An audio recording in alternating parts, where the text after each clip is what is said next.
I'm Ashley and welcome to my channel. So in today's video, we are going to be talking about new YA fantasy books coming out in September and October. And usually I do a new release video every month. But since there are only 3 YA fantasy books coming out in September that I'm interested in, I've decided to combine September and October's list into one video. So today I will be sharing with you 10 YA fantasy books coming out this September and October. So let's talk about the September releases first. So book number 1 comes out on September 3rd and it's Us in Ruins by Rachel Moore. So this is one that I'm really excited for because it is being compared to What the River Knows, which was one of my favorite YA fantasy books of last year. For this one, I'm just going to read the short little blurb because I think it sums up what the book is about really well. So it says, Margaret is on the quest to uncover and reassemble an ancient and cursed vase with the help of a boy who went missing in 1932 because it is the only way to put back together her broken heart. And this one is a standalone, which I'm always excited to read more standalones because I feel like I start way too many series. And it is full of double and triple crosses, hilarious shenanigans, and frustration-fueled banter, which I love all of those, so I'm just super excited for this one. So book number 2 comes out on September 9th and is The Age of Larkspur by Aleighsha Park. And so the first line of description of this one reads, Flora has spent her entire life hiding in the trees and ignoring the cursed poisonous larkspur growing from her ankle and eating away at her life. So that first line right there already makes me want to read it because I need to know what is up with this poisonous flower that is growing on her ankle. And so our main character in this one, Flora, deals with a lot of anxiety, but her mother ends up being kidnapped by a witch, so she has to overcome that anxiety to go rescue her mother. And so she sets off to rescue her mother with her best friend, and along the way she meets a darkly intriguing stranger. So this one sounds like it's going to have whimsical and fairy tale vibes, and I also like that it seems like it's also going to deal with the topic of anxiety, which I feel like is something that I struggle with sometimes and that a lot of people can relate to. And then the third and final book on this list comes out on September 24th and is also one of my most anticipated reads for the remainder of this year, and it is The 13th Child by Erin.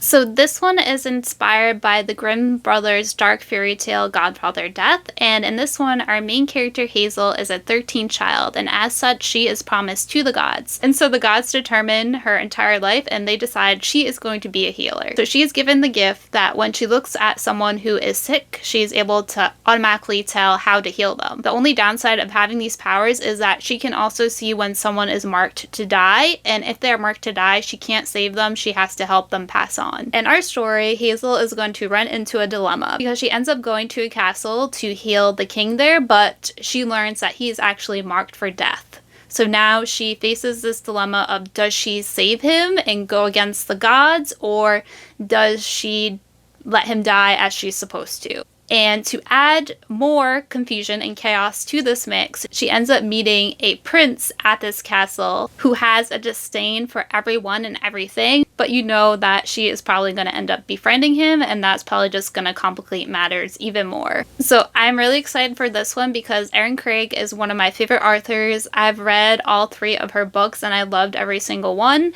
so I have high hopes for this one. Okay, so now let's talk about the YA fantasy books coming out in October. So book number 1 comes out on October 1st, and it's The Dagger in the Flame by Doyle. And this is book 1 in a new series. So this one takes place in a world where there is shade magic, and the shade magic is a deadly and rare commodity, and so it is controlled by 2 guilds, the Cloaks and the Daggers, so the Thieves and the Assassins. And our main character is 18-year-old Seraphine, and her mother is murdered, and I'm assuming she was murdered by a member of the Assassin Guild. And so Seraphine joins the Cloak Guild in hopes of getting revenge for her mother since the 2 guilds are enemies.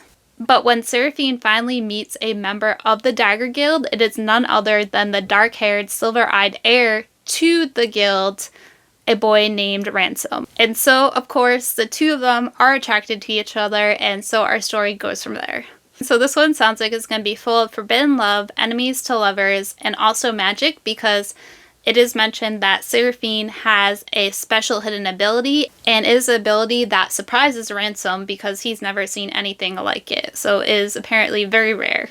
So book number 2 comes out on October 8th and is The Dividing Sky by Jill 2. And so this one is described as Serpent and Dove meets Arcane in this dystopian romance debut that follows a cunning memory merchant who deals a little extra happiness on the side and the handsome rookie officer on her tail. So this one takes place in 2460 in a futuristic type of world, and our main character is 18-year-old Liv, and she is from the lower class, but she dreams of moving up to the upper class, and to do so, she ends up using the neural chip in her brain to sell memories to wealthy clients, and this is not completely legal. And so she ends up accepting a kind of shady and dangerous job from a client, but she does it because he is promising her a lot of money.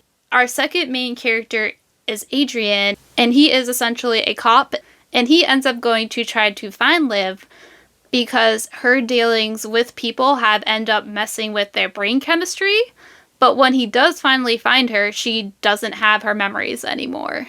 And so our story goes from there. So this one just sounds really exciting and also very unique in terms of the setting and story. So book number 3 on this list also comes out on October 8th and is Divine Mortals by Amanda Helander. So our main character in this one is Mona, and she has the power to divine anyone's soulmate, but she refuses to seek out her own soulmate.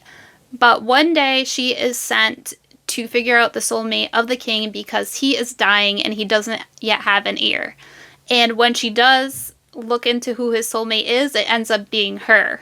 But she does not want to be the king's soulmate. So she lies and cheats to avoid that fate. But then a murder happens, so the survival of the kingdom will depend on her finding the courage to face her fate. And so I'm just very interested in seeing where the story goes in this one and also seeing how the romance develops. So last 4 books on this list all come out on October 22nd. And book number 4 is another one of my most anticipated books for the rest of the year and is Spectacular by Stephanie Garber. And this is a holiday novella that takes place in the world of her Carvel book series. And this is one of my favorite YA fantasy series. If you haven't read this, I highly recommend it. It is full of magic, romance, twists and turns, and lovable characters. And so I can't wait to read Spectacular.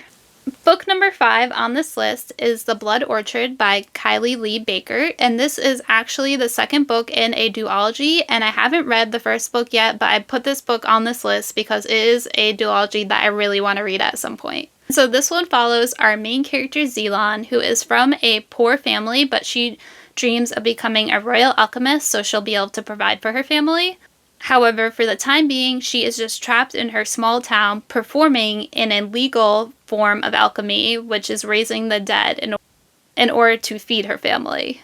So when the chance arises for her to take the imperial exams, she accepts because this is a chance for her to possibly become a royal alchemist and have a better life. On top of these exams being very dangerous, the crown prince ends up seeking her out because he learns about her ability to raise the dead and wants her help.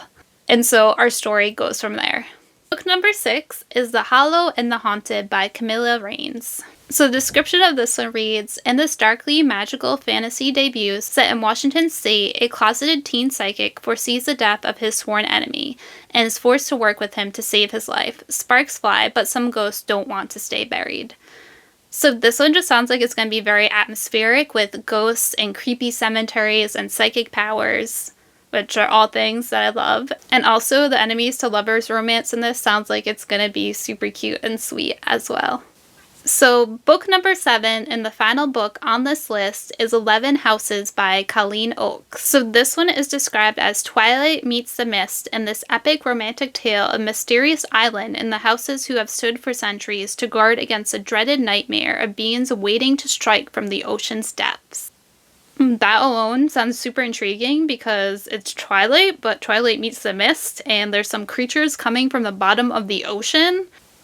And so our main character in this one is Mabel, and she's one of the last surviving members of House Beverly. And like all the other teenagers on the island, she spends her days learning and preparing for the storm. And the storm is a once-in-a-decade event that pummels their island with hurricane-level winds, water, and waves. But also the storm has a supernatural aspect to it as well, because Weymouth Island serves as a gate between the living and the dead. And so Mabel is dealing with preparing for that, but also a new boy ends up coming to the island after the death of his mother, and she finds that her and him have some sort of connection that is really intense that neither of them understand. And then on top of all of that, one of the elders ends up mysteriously dying. So there just sounds like there's a lot going on in this book, and it all sounds very intriguing to me because it sounds like it's going to be fancy but also have like a mix of horror and murder mystery elements as well.